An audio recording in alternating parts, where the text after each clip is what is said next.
Sam Garbarski est un homme de publicité, mais aujourd'hui essentiellement de cinéma.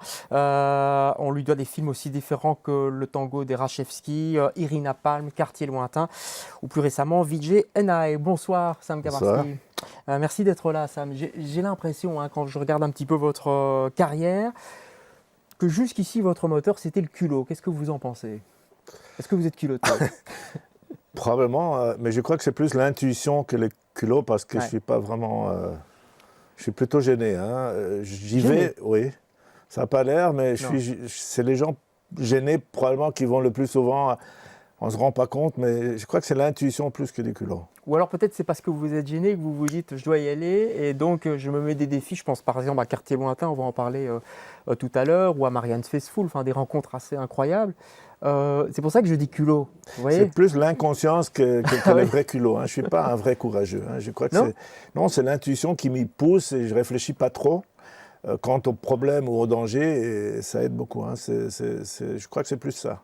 Mais vous mettez des barrières comme cinéaste. Par exemple, vous me faites parfois penser à Jaco van Dormael qui fait aussi parfois des films. On se dit mais où est-ce qu'il va?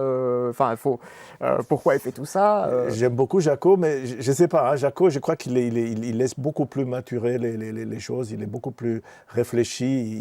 Il met beaucoup de temps. Moi, je ne réfléchis pas trop. Vraiment, quand je sens très profondément une envie de le faire, j'y vais et je réfléchis souvent après uniquement. D'accord. Ça a l'air un peu, voilà, c'est un raccourci, mais c'est vraiment ça. Ça ne veut pas dire que pendant, je ne réfléchis pas du tout. Il y a quand même, voilà, parfois un tout petit peu. C'est vrai que c'est plus des pulsions qui voilà, je ressens le besoin de le faire et j'y vais. Et après, on m'avertit, attends, tu t'es rendu compte que, Marianne, c'était un bon exemple, qu'est-ce que tu fais là? Ah bah oui. Mais je me suis plus rendu compte sur les questions qu'au moment même où j'avais envie de le faire. D'accord, ce qui, justement, ça vous donne de l'audace. Oui, c'est joli, ça se vend bien finalement, mais je ne crois pas, je ne sais pas, ça me flatte, merci. C'est marrant, vous dites que ça se vend bien parce que vous venez de la pub, on va en parler de la pub. Je voudrais qu'on revienne un tout petit peu en arrière d'abord. Vous êtes né en 1948, c'est ça? Du côté de Munich, petit village Non, pas village, c'est un genre de Rode-Saint-Genès de Munich, oui. D'accord, oui. Juste, ça s'appelle Kreiling? Kreiling, Planegg, c'est juste à côté de Munich. D'accord. Munich, 1948, c'était comment l'Allemagne à cette époque-là, au sortir de la guerre, vous vous souvenez? C'était déjà un peu, voilà, je ne me souviens pas vraiment des 48, mais après, c'était les années après-guerre, c'était pas évident. D'ailleurs, je prépare un très très beau sujet sur ces années-là, un prochain film. Sur l'Allemagne? Pas sur l'Allemagne, mais sur une histoire qui se passe après la guerre en Allemagne. Et c'est une réponse un peu à beaucoup de gens qui ne pouvaient pas comprendre comment pouvait-il y avoir des Juifs en Allemagne après la guerre, ou des Juifs qui allaient en Allemagne après la guerre. Et là, c'est une comédie qui va remplir un trou de l'histoire. Ça n'a jamais été traité. C'est plein de paradoxes. Et il faut beaucoup d'humour pour pouvoir les raconter d'abord, et peut-être aussi pour les comprendre. Parce que c'est pas très bien explicable. Comment on a pu rester là-bas et comment... Parce que ce qu'il faut dire, oui, c'est votre famille est polonaise, juive polonaise, et vous êtes arrivé dans cette région-là. Expliquez-nous. Libéré des camps, et après, bon, c'était inexplicable. Vraiment, maintenant, essayez de vous raconter ça en 2-3 mots, c'est presque pas... Ce serait insensé de l'essayer. C'est plein de paradoxes, et ils ne savaient pas très bien eux-mêmes. Il y avait le paradoxe de ne pas savoir, d'être poussé vers là-bas dans l'espoir d'aller éventuellement aux États-Unis, parce que c'était une zone américaine qui permettait, en tout cas les gens espéraient, de partir éventuellement aux États-Unis ou en Palestine. C'est pour ça qu'ils se sont retrouvés dans cette région-là particulièrement? Écoutez, j'aime autant vous faire voir les films quand on l'aura fait dans 2-3 ans, j'espère. C'est très complexe, c'est vraiment, ça ne se prête pas à une réponse, je dirais une. Il y en a plein, c'est plus ne pas savoir vraiment pourquoi, d'être là par circonstance, par espoir, et aussi, quelque part, on est attiré vers des endroits parfois sans vraiment savoir pourquoi. Mais là, je les raconte sérieusement, or ça mérite de l'humour, ça mérite l'autodérision. Pourquoi ça mérite de l'humour? Pour que ça passe mieux, plus facilement? Parce que je crois qu'il y a des situations que personnellement, je ne conçois pas autrement qu'avec l'autodérision par rapport au côté dramatique de la vie. Et je crois que ces gens-là, surtout, ils avaient ça. Je crois que l'humour juif, dont on parle beaucoup, je crois qu'il est beaucoup moins drôle que philosophique.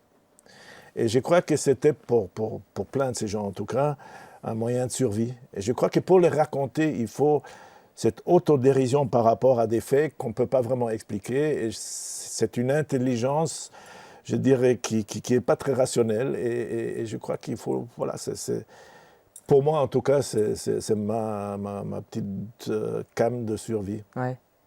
L'humour aide, l'humour fait passer certaines choses. Dans le tango de Rachevski, on va y revenir, mais c'est votre film le plus personnel quand même, hein, j'ai l'impression. J'en sais rien. Vous savez que je crois que tous les films sont personnels. Je crois qu'on ne fait pas un réalisateur à partir du moment où, voilà, c'est 3 ans d'une vie. Amos Oz, il a dit quelque chose de très joli dans son livre, ça s'appelle Une histoire d'amour et de ténèbres.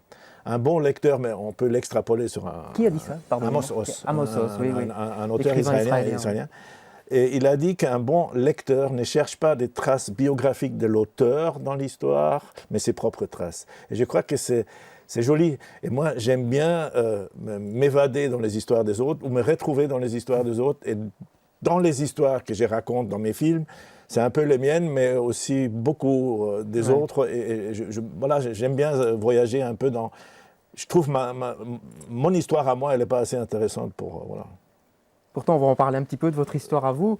Vous quittez l'Allemagne à un moment donné pour la Belgique. C'est quoi le moment précis? C'était une fille. J'ai suivi une fille un week-end. Je ne suis jamais retourné. C'était vraiment pas prévu. Ouais. Comme quasi tout dans ma vie, n'était pas vraiment planifié. Je suis parti avec une chemise, ma brosse à dents et mon rasoir. Et je suis retourné chercher mes valises après. Mais oui, parce qu'il fallait plus que le rasoir voilà, et la brosse à dents. Voilà, il fallait un peu plus. Ouais. Alors, vous arrivez à Bruxelles, directement à Bruxelles, en Belgique. Ouais. Et là, vous allez faire des études. Est-ce que vous allez directement vous diriger vers le cinéma? On sait qu'on va parler de la publicité, mais est-ce que l'image est déjà quelque chose qui vous intéresse, qui intéresse l'adolescent que vous êtes, ou le jeune homme que vous êtes? Je ne suis pas sûr que c'était aussi prononcé que ça.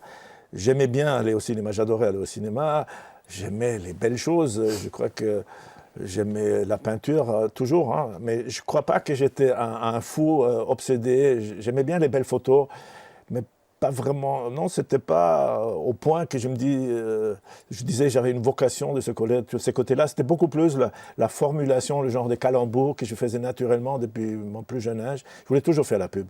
En fait, c'était ma mère qui voulait absolument un médecin ou un pharmacien, si ça va vraiment pas, alors un avocat, voilà, exactement. Hein. Alors bon, j'ai choisi pour le droit. Hein, et quand je suis arrivé, non, mais je voulais vraiment faire la pub. Quand j'avais 14 ans, je voulais faire de la pub. À 14 ans, vous vouliez faire de la pub, ça, faut m'expliquer. Ça. Je trouvais, je délirais toujours des phrases où tout le monde me disait, mais ça, je sais pas, ça se prêterait, voilà, c'est un slogan. Et voilà, c'était régulier, hein, vraiment, au point de voilà, et je me suis dit, je voudrais faire ça, mais il n'existait pas des écoles de publicité. Il y avait graphisme ou sciences éco, mais il n'y avait pas vraiment le métier des publicitaires. D'ailleurs, les publicitaires de l'époque, c'était souvent des gens qui sont venus un peu de tous les horizons. Mais alors, vous allez tomber dans la pub pendant pas mal d'années, je crois 20 ans. 27. 27 ans, notamment dans la tête d'Euro RSCG. C'est quoi exactement? C'est Euro RSCG, les 4 fameux fondateurs, dont Seguela d'ailleurs. Mais pour la Belgique, vous êtes dans l'âge d'or de la pub à ce moment-là. C'était la fin déjà un peu, mais c'était toujours l'âge d'or, oui. Quand même. Non, mais ça commençait, c'était encore bien, mais c'était la queue de l'âge d'or. Alors comment on se retrouve dans une boîte comme ça? Mais je l'ai créé. En fait, j'ai commencé. Vous avez créé la filiale belge? Franchement, j'ai fait les droits à Munich, j'avais fait 3 ans et demi. Et j'attendais l'équivalent de mes études ici, ça prenait un peu de temps. Et je faisais un freelance chez un monsieur qui avait une toute petite agence, moitié régie, moitié agence. Et pendant les vacances, j'attendais de pouvoir continuer ici. Et vraiment, c'est une histoire assez... Il est mort 6 mois après. Le monsieur, il a un cancer généralisé et sa veuve me propose, je ne connaissais rien à la pub entre nous. Hein. Si, j'avais comme ça mes idées et le goût et peut-être voilà. Mais vous ne connaissiez pas vraiment le domaine. Non, mais il n'y a personne à l'époque. Il y avait beaucoup de publicitaires qui s'inventaient publicitaires ou qui venaient vraiment du droit. Il y en avait plein. Ou du graphisme, ou je ne sais pas quoi, ou de la photo. Il y avait vraiment un peu tous les horizons qui étaient possibles. Et il était mort et j'ai demandé un crédit à la banque. Mon ex-beau-père était formidable. Il était aval pour un petit crédit, mais quand même. Et j'ai repris cette petite agence régie et j'en ai fait, voilà, l'agence, elle était à moi avant d'être RSCG, elle était à moi et après je me suis associé avec RSCG. D'accord, donc c'était d'abord votre agence, Garbarski. Garbarski Partners, Ouais. et après il y avait RSCG, Garbarski RSCG, et après voilà. Est-ce que le marché de la pub en Belgique était suffisamment vaste à cette époque-là que pour en vivre? Est-ce qu'il y avait, voilà, quels étaient les espaces Mais je ne me suis jamais posé ce genre de questions. Idem pour mes films. Hein. Je ressentais que je devais les faire. Ça se présentait et j'ai saisi l'opportunité. Je me suis éclaté pendant. Parce que vous êtes modeste, hein, votre agence reçoit plein de prix. Oui, à non, mais bon, l'époque. voilà, ça c'est bien. Mais Bah, je crois que ça a marché pour moi. Hein. Mais je crois sincèrement que je n'ai que suivi mes instincts et j'ai laissé la vie faire pour moi beaucoup. Elle était gentille avec moi. La vie. Comment on se sent dans ce milieu quand même très mercantile où il faut vendre absolument? Est-ce que vous sentez que vous étiez à votre place? Parce qu'il y a une part artistique, c'est vrai, on va en parler. Hein, vous avez fait des courts-métrages aussi, tout ça. Mais il y a quand même une part économique qui est importante. Oui, mais j'ai eu de la chance que le vrai côté économique, j'avais des partenaires. Des partenaires. Et on m'a souvent dit que mais toi, tu pourrais vendre n'importe quoi. Et c'est pas vrai. Dès que j'avais une idée à placer quelque part chez un client, et j'en étais pas convaincu, j'y allais pas moi. Je laissais mes collaborateurs, je suis incapable de. Mais quand je suis vraiment convaincu, quand je crois que c'est juste ou important, moi là je suis capable de mobiliser toutes mes énergies, je suis assez convaincant. Mais il faut vraiment que je sois. Je pourrais pas vendre quelque chose que j'aime pas non, je sais que voilà. Il faut être en adhésion avec le produit qu'on vend. Moi oui. C'est vraiment. Moi oui, hein. Mais non, avec le produit, pas toujours, parce qu'on a vendu des produits que je ne consommais pas, par exemple. Hein. Ouais. Mais même, j'ai fait un spot je déteste les poissons, et j'ai fait comment ça s'appelle, Petit Bateau, non, en France, non, comment ça s'appelle? Petit Bateau, non, ça, c'est les poissons. vétérinaires. Ouais. Il y avait un truc des conserves. Se piquer. Non, c'est pas sur piquer aussi, un truc. Ou ça doit être la concurrence. Ou non, un petit truc aussi pour poissons. J'ai passé 5 jours sur un bateau à Vuraffio. Et voilà, j'ai survécu, mais j'aimais bien l'idée, j'aimais bien faire le petit film. Ouais. Et là, alors là, j'étais convaincu, ça va, je peux, hein, mais je pourrais. Non, je suis très mauvais menteur. Ah, c'est marrant de dire ça pour un publicitaire. Oui, parce que je crois que la bonne publicité ne ment pas.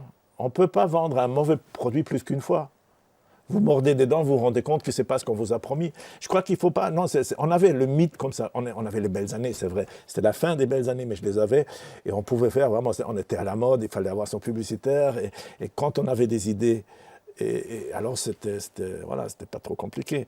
Mais franchement, vous emballez de la boue dans du papier Côte d'Or, vous le vendriez une fois, hein, mais pas 2 fois. On nous prêtait des talents qu'on n'avait pas. Mais quand c'était un bon produit, on faisait de la bonne communication, il y avait une valeur ajoutée qui faisait plaisir aux consommateurs en plus. Alors vous allez vous peut-être fatiguer tout doucement de ce milieu, ou quelque chose vous manque, vous allez rentrer dans le cinéma. Non, c'était aussi de nouveau la vie qui a décidé pour moi. Franchement, j'étais dans une réunion avec des employés à moi, un groupe de créatifs. On présentait un film, un spot publicitaire.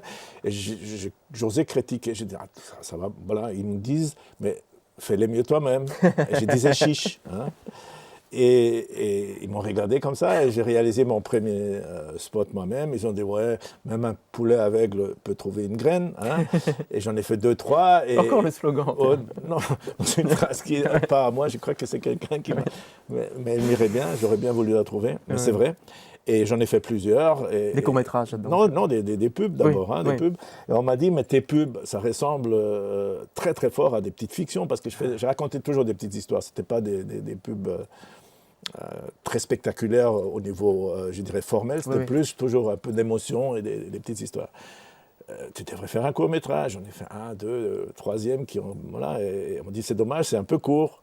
Et c'est comme ça que c'est... Mais vraiment, franchement, ce n'était pas du tout planifié ou... C'était la vie qui a fait. Alors, il y a eu le premier long métrage, hein, Le tango des Rachevski. On en a parlé tout à l'heure, hein, donc il y a quand même, ça parle un peu des familles. C'est écrit avec Philippe Blasement, c'est une rencontre importante pour vous. Hein, parce qu'il est toujours là aujourd'hui avec toujours vous. Aujourd'hui, pour le dernier film aussi. Oui, il a coécrit tous mes films. C'est important d'avoir un partenaire comme ça. Ouais.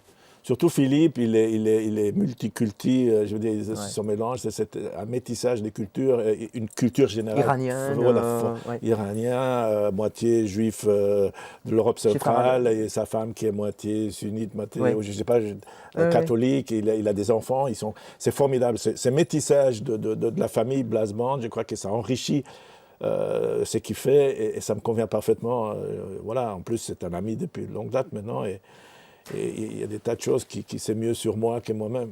Et le tango, c'est aussi une découverte, non? Le tango en tant que danse. Oui, c'est évidemment la musique, j'adore. Et ça se prêtait bien de raconter, je dirais, la particularité de ce genre de juifs qui ne sait pas très bien ce que ça veut dire, en fait. Parce que c'est un film, c'est ça, hein, c'est des questionnements par rapport à la judaïté. Oui, Si on tout devait, à fait. si on devait- Surtout, on sait qu'on ne sait pas, on croit toujours, c'est comme tous les extrêmes qui se vendent bien dans les médias. Les juifs, c'est ceux avec les religieux, comme les musulmans, c'est tous des terroristes ou des voilés. C'est pas vrai. Chez les juifs, je crois que les trois quarts, même plus que les trois quarts, c'est un judaïsme complètement libéral. Et pas du tout religieux, et qui savent même, vous savez qu'il y a tellement de manières, je ne crois pas qu'il y a quelque part, à part pour les religieux, qui sont une minorité, une définition de ce que ça veut dire d'être juif. Et là, être juif, pour eux, c'était danser les tangos au lieu de prier ou de faire quoi que ce soit. C'est leur remède à eux, c'était le tango. Vous êtes croyant, vous? Ça dépend en quoi.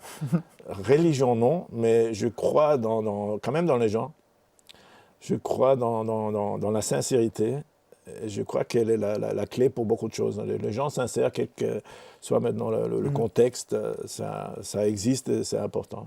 J'y crois. Je pose la question parce que vous avez fait un film sur une personne, une grand-mère comme ça, extrêmement, pleine d'humanité. Donc c'est Irina Palm, hein, votre second film, joué par Marianne Faithfull, qui est une grand-mère qui doit absolument gagner de l'argent, hein, pour son petit-fils, je crois, qui a une maladie.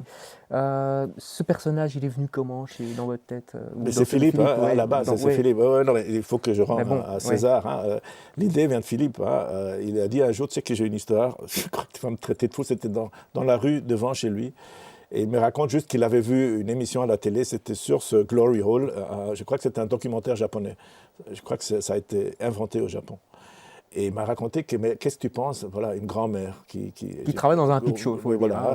On n'avait pas encore l'histoire avec tout ce qui et je le regarde comme ça. T'es fou. Il a dit si on a déliré quand même. C'est pour ça que vous parlez de culot tout à l'heure, Sam Gabarski. Mais c'est pas vraiment les culots, parce que franchement avec les culots on l'aurait pas fait, on n'aurait pas osé. On peut pas avoir assez de culots pour faire ça. Il faut être inconscient. C'est au-delà du culot. Oui, je crois que franchement, hein, j'aimerais bien être aussi culotté ou courageux. C'est juste une bonne dose d'inconscience et d'envie. C'était émouvant, l'idée elle était originale et émouvante en même temps. Et on a déliré ça pendant des années, ça a mis beaucoup de temps pour qu'est-ce qui s'est passé? C'était d'abord prévu pour être tourné à Bruxelles? Oui, à la gare du Nord. Attends, on était ici à la gare du Nord, je me rappelle, on a fait des repérages à la gare du Nord pour un peu, entre autres, un jour, on rencontre un ami, je crois, Philippe, non, avec Sébastien, c'était même mon producteur. Et qu'est-ce que tu fais ici? Nous, on fait du repérage pour un film. Oui, nous aussi. Bien sûr. Non, mais c'était une histoire belge à la base. C'est fou le nombre de gens qu'on croise en ce moment-là. Le truc, tout d'un coup, voilà, qu'est-ce que tu fais? Oui, on travaille ici. Oui, nous aussi. Et pourtant, pour nous, c'était vrai. Encore une fois, c'est une situation, on ne vous croit pas. Et malheureusement, on n'a pas trouvé le financement.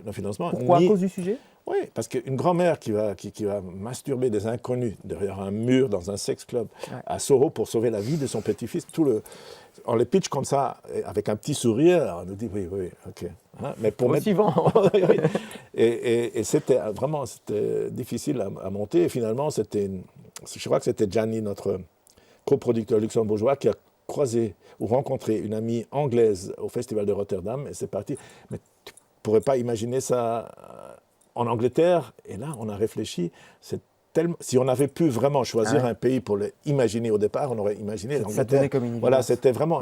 On s'est dit, Lazare, c'est comme souvent dans la vie. Je crois que chaque projet a aussi quelque part son destin. Hein, et ça devait se faire comme ça. Ça aurait été, je crois, beaucoup moins fort. Ça aurait été peut-être plus drôle pour nous Belges de l'avoir fait ici à la Gare du Nord. Mais je crois que l'avoir finalement fait à Londres et tout est parti de là, ça a fait. Avec Marianne Faithfull qui a accepté. Oui, ça c'est aussi. Qui a accepté. Mais aussi, c'était un coup de bol. Je suis dans l'avion. J'ai lu dans un journal qu'elle vient de terminer avec Sofia Coppola, Marie-Antoinette. Ouais. Et je me dis, mais Marianne Faithfull, elle a l'âge. Et si elle tourne avec Sofia Coppola, elle doit savoir jouer un peu. Oui, Et ça je vaut me suis mieux, dit, oui. c'est quand même... et j'appelle mon producteur, Sébastien, de l'aéroport. Je dis, qu'est-ce que tu penses de ça? Parce qu'on cherchait vraiment, c'était pas évident, c'était difficile à caster. On avait des bonnes comédiennes qui voulaient les faire, mais où la famille n'était pas d'accord. C'était drôle. Et elle me dit, écoute, Sam, c'est une idée, ma directrice des castings à Paris, elle a envoyé les scénarios, je crois que c'était 4 heures l'après-midi à Marianne Faithfull. Elle habite avec son agent qui était son petit ami en même temps. Le lendemain matin, on avait un coup de fil, Marianne veut te rencontrer à Bruxelles à 14 heures, je crois. C'est vrai cette histoire. Elle avait justement, je ne sais plus quoi à Bruxelles, elle préparait un concert, où elle venait pour des repérages techniques au Cirque Royal, je crois. Et donc tout s'est mis en place, très Mais rapidement. elle m'a dit, c'était même pas, elle m'a dit, on ne s'est même pas encore dit bonjour, elle m'a dit, Sam, I want this part. Alors je la regardais, elle sentait que j'hésitais quand même un tout petit peu parce que entre l'idée et la voir en face de soi, quand même, Marianne Faithfull, c'est quand même pas juste. Hein. Et elle me dit, I want this part. Elle me voyait m'hésiter, dit, Sam, if you don't trust me, try me out. Marianne Faithfull, première phrase avant d'avoir dit bonjour. Après, c'était formidable. Et puis vous avez raison d'avoir confiance en elle parce qu'elle porte ce personnage de manière incroyable. C'est une artiste, c'est un diamant brut. Hein. Ouais. En même temps, j'ai l'impression que le fait de passer en Angleterre comme ça vous a ouvert internationalement, si je puis dire, parce que vous allez enchaîner avec Quartier Lointain. On arrive dans le cinéma européen, on n'est plus trop en Belgique. Hein, c'est vraiment. En plus, Quartier Lointain, là aussi, c'est un fameux défi parce que c'est pas rien, c'est un manga et c'est pas n'importe quel manga. C'est de Taniguchi, c'est ça. Il fallait oser adapter ce truc-là, quand même, non? Inconscience de nouveau. Franchement, hein, Inconscience toujours. en cours de route, je me suis rendu compte parce que les gens m'ont dit t'es complètement fou. Hein. On vous dit souvent ça, non? Oui. Et je me dis oui. Mais bon, quelque part, ça me protège. Ça me protège. Et c'est vrai que si je m'étais vraiment rendu compte, hein, je ne l'aurais pas fait. Ouais. Après, parce qu'on peut vous attendre au tournant. Le manga, c'est un truc un peu sacré. Comme franchement, le film, je crois que j'ai adoré faire ce film. Je suis très content de l'avoir fait. Comme il a été bien vendu dans plein de pays, il n'a pas commercialement fait des résultats, c'était plutôt modeste.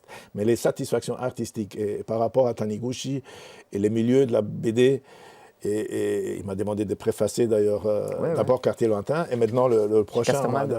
Et j'ai eu vraiment des satisfactions sur le plan artistique. En échange, c'était très très fort. Hein. L'aventure au Japon. Et pourtant, cette histoire, franchement, quand on réfléchit, hein, elle a été créée à l'autre bout du monde par quelqu'un qui est vraiment très très éloigné de moi à la base. Et on s'est trouvé tellement de points communs. Pourquoi? Qu'est-ce qu'il y a de commun, justement?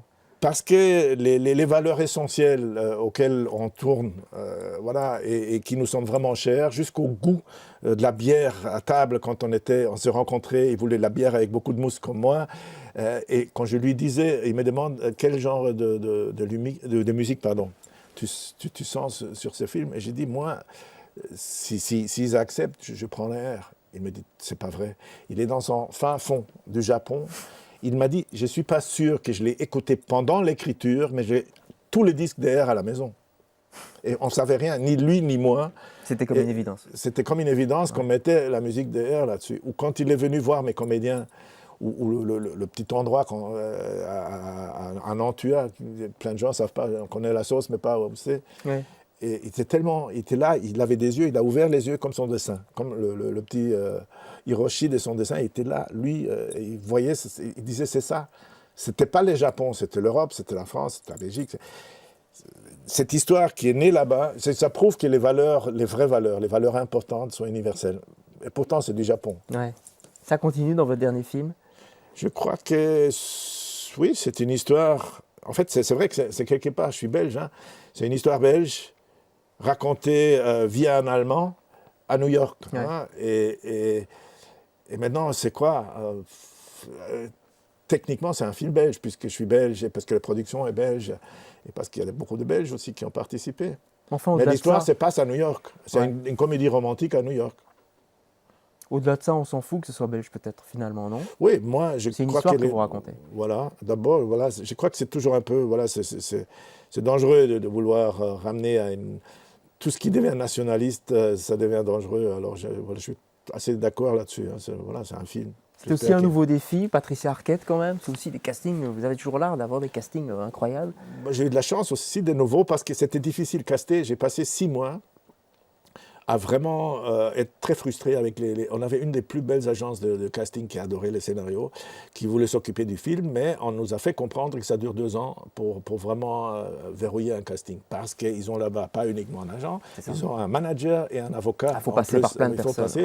Et ils ont, voilà, les bons, ils ont évidemment un choix pas possible de propositions. Il faut s'armer de patience. Ça, on n'avait pas parce que je me suis dit, si on va attendre vraiment 2 ans à caster ça, on va s'endormir, on va perdre l'énergie qu'il faut. Et je ne sais plus par quel hasard, ma directrice des castings, j'ai changé. Après, j'ai pris une directrice des castings qui est moitié française, moitié américaine, qui m'a proposé, entre autres, Patricia Arquette. J'ai dit, Patricia Arquette, c'était un fantasme de longues années. Je l'avais vu dans un film de Tony Scott, et un truc avec des tueurs, j'ai oublié déjà. Et elle était vraiment... C'est une comédienne magnifique. Hein. Ouais. Et on lui a envoyé les scénarios via elle en direct.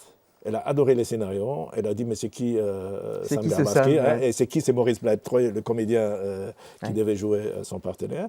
On lui a envoyé Irina Palm plus un film de Moritz. Et là, c'était bon. C'était vite, vraiment, elle était formidable. Toute dernière question, ouais. Quand vous me racontez tout ça, Marianne Faithfull, Patricia Arquette, toutes ces rencontres, est-ce que vous croyez au destin, Sam Gabarski? Ah oui, il n'y a que ça. Hein. Je crois que les choses se passent, il y a un destin naturel d'abord pour les hommes, je crois, mais pour les projets aussi, et surtout pour les projets de cinéma. Quand voilà, j'écoute souvent mes amis réalisateurs, je sais pas, qui me racontent comment ça se passe. Je crois que ça doit se passer souvent comme ça se passe. Pas toujours, peut-être, il y a des trucs quand même durs aussi, parce que là, je les raconte. Mais j'ai tendance à refouler les problèmes et les moments durs. Allez, on vous souhaite bonne chance. Merci beaucoup, Sam Gabarski. Merci.